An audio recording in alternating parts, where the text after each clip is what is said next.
This weekend, the GOAT of 1500-metre running Faith Kipyegon just attempted to break a world record that seemed made for her. She is a three-time Olympic champion in the 1500, a silver medalist over 5,000 metres at the Olympics, holds the world record over 1500 and is the former world record holder in the 5,000. The record she attempted at the Silesia Diamond League, the 3,000 metres, fell right into her wheelhouse. With the Olympic silver medalist in the 1500 metres from Paris last year, Jess Hull, also stepping in to pace Kipyegon through 2K, surely there was no way she would miss the record? Wrong. Despite running a near-perfect race, she missed it by just under a second, defeated by one of the most controversial performances in track, Wang Junxia's 1993 run at the Chinese National Games. Let's take a deep dive into those mythical Chinese National Championships and the women who destroyed world records across 3 distances in them, the notorious squad of distance runners led by coach Ma Junren. I'll attempt to answer the question of how and why these athletes were so good, what shady secrets fueled their success, and what it means for the women still chasing their times today. 1993 was a crazy year for distance running, as previously unknown Chinese runners destroyed their international competition at the World Championships in Stuttgart, before doing the same to the record books at the Chinese National Championships a month later. Both Wang Junxia and Junxia, the record breakers-in-chief, were only 20 years old that year, but their performances would stand the test of time. In fairness, there had been hints of what was to come the previous year. Wang won the 10,000 metres at the Under-20 World Championships, as well as placing second at the Under-20 World Cross Country Championships. Chu was even further ahead in her development, finishing 6th in the full cross country World Champs and running 3:57 over 1500 metres for bronze at the Barcelona Olympics. And then the craziness of 1993 started. Both women opened their seasons with a marathon in Tianjin, China on the 4th of April. That's right, you did hear that correctly. The Olympic bronze medalist in the 1500 metres just casually started her season with a marathon. And this wasn't just a base phase extended long run. Wang and Chu ran 2:24.07 and 2:24.32 respectively, which at the time were the 5th and 6th fastest times ever run. One quick hit out on the track in a provincial meet in Jinan followed, before Ma's Army was released on the world in Stuttgart. At those 1993 World Championships, Irishwoman Sonia O'Sullivan was favourite in both the 1500 metres and 3K, having narrowly missed out on 3,000 metre gold to Tetyana Dorovshik of Russia at the previous year's Olympics, who was later banned following a positive test for steroids. But unfortunately for O'Sullivan, she would find herself up against a Chinese team that looked like they were on something much stronger than simple steroids. The 3,000 metre final was first up, and was cagey until exactly 2,300 metres in, when the Chinese trio of Chu, Zhang Lirun and Zhang Linli hit the front and drilled it. They dropped a 60-second lap and then accelerated further in the final 400 metres, with Chu closing in 59.22 for the win. O'Sullivan was left trailing home in 4th in 8:33, stunned by what had just happened. And in the 1500 metres, it was a case of different competitors, same story, as the Irishwoman found herself up against Liu Dong. Liu would run 1:55 for 800 metres later that year, and showed that speed here by blasting away from her competition with 700 metres to go, running 60.15 and then 57.48 for her last 2 laps to win by a massive margin of 3 seconds. But the craziness wasn't over. The star of Ma's Army was Wang, and she was running the 10K. Again, the best athletes from around the world had no chance, as Wang simply ran away from the field, cruising home in 30:49, a full 26 seconds clear of the next non-Chinese runner. No one present at those championships really knew what was happening, but what they did know was something wasn't quite right, and those feelings were going to be confirmed in emphatic style 1 month later. At the Chinese National Championships in Beijing, Ma's Army let rip, making it look like the World Championships had simply been a warm-up for the main event. From the 8th to 13th of September, Wang Junxia put on a display of distance running that may never be seen again. She began with the 10,000 metres, where she set a world record that would stand for 23 years, running 29:31.78.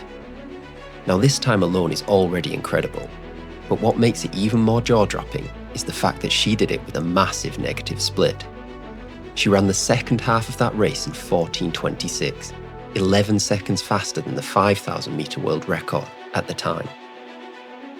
Just 2 days later, she was back on the track for the heats of the 1,500 metres, running a casual 4:01, before going hard the following day in the final, being narrowly beaten into second place by Chu, but still running quicker than the previous world record with a 3:51.92. Now you would think such an intense schedule would have left her ready to just jog around the 3,000 metre heat the next day, or just scratch altogether, but Wang and Chu were on a roll. They appear to have been looking for bragging rights in the heats, racing each other to the line, with both athletes breaking the previous world record by 13 seconds. With all logic now firmly thrown out of the window, Wang and Chu lined up the next day in the grand finale, bringing the curtain down on the most unbelievable 6 days of racing the world has ever seen. And what a finale it was. 5 members of Ma's army ran quicker than the previous world record, with Wang somehow finding another gear to run away from Chu and lower the world record still further, all the way down to the 8:06.11 it stands at today. Following that race, the top 10 times ever run in the women's 3,000 metres looked like this. The fastest times ever run had all happened in 2 explosive days of track. Now I'm fairly sure this is the craziest 2 days of running ever seen, but let me know in the comments below if you can think of any other contenders, because anything that can compete with this definitely deserves another video. And while you're at it, please subscribe to my channel to see more breakdowns like this directly in your feed. Once the smoke has cleared and we're able to see Wang Junxia's world record-setting race in detail then, it's hardly a surprise that Faith Kipyegon wasn't able to quite beat it. In Silesia this weekend, she was running against a time that defied all logic. So what was the secret to the Chinese success? Coach Ma Junrun would have us believe in the old adage that it was all down to traditional hard work, mixed with his own special blend of recovery drinks. More on those later. Ma was a hard taskmaster. Influenced by his background as a soldier in the People's Liberation Army and later as a prison guard, he took a group of peasant girls from his home province of Liaoning to altitude camps around China and made them run until they either broke or became world beaters. He allegedly had his athletes run 30 kilometres in the morning and 12 kilometres in the afternoon, 6 days a week, equating to a weekly volume of 250 kilometres or more, and many of these were middle distance runners. Even more disturbingly, there are stories of him making the women run behind a motorbike while tied to it, giving them no option of slowing down. To supplement that workload, there was his famous elixir, made from the warm blood of freshly decapitated turtles, which Ma would allegedly prepare himself, mixed with a fungus grown on the backs of a caterpillar from the Tibetan highlands. This brutal training environment might have contributed to his athlete's success, but it's also highly likely that copious amounts of another secret elixir were at least equally responsible. EPO first being available to athletes willing to dope coincided perfectly with the start of Ma's army's reign, and it's highly likely the controversial coach took full advantage. EPO was first synthesized in 1984 and intended as a treatment for anemia brought on by chronic kidney disease, and was first put to medical use in 1989 in the USA. But endurance athletes were quick to recognize its benefits in running and cycling, with it allowing the blood to carry more oxygen. It quickly became the drug of choice for those looking to win, whatever the cost, and led to the 1990s being full of performances across both sports that are difficult to believe. And if further proof were needed that Ma's athletes were beneficiaries of the EPO age, the Sydney Olympics in 2000 provided it. Ma had 7 athletes due to compete at the Games, but just weeks before they began, news broke that a test for EPO had finally been created, and that the Olympics would see it used for the first time. Immediately, Chinese authorities raided Ma's training camp on the Tibetan plateau, likely concerned that if his athletes were caught doping in Sydney, it could derail their bid to be granted the right to host the 2008 Olympics in Beijing, which they saw as crucial to expanding the country's global influence as it looked outwards following decades of turbulence under Mao Zedong. The tests they conducted were clearly positive, as Ma suddenly disappeared from camp, with his athletes driven off in buses, never to be seen competing on the international stage again. But the legacy of Ma's army remains. While the greatest feats of these Chinese runners were hidden from view at that infamous meet in Beijing in 1993, Faith Kipyegon's failure to break Wang Junxia's mark this weekend reminds us of just how long-lasting the effects of doping can be. But in Kipyegon and Beatrice Chebet, we now have two women who might be able to break this 32-year-old record and draw a line under one of the darkest chapters in the sport's history. It is impossible to tell who is clean and who is cheating in elite sport, and there remains the possibility that we might celebrate the person who finally does break the record, only to find out later they were doping too.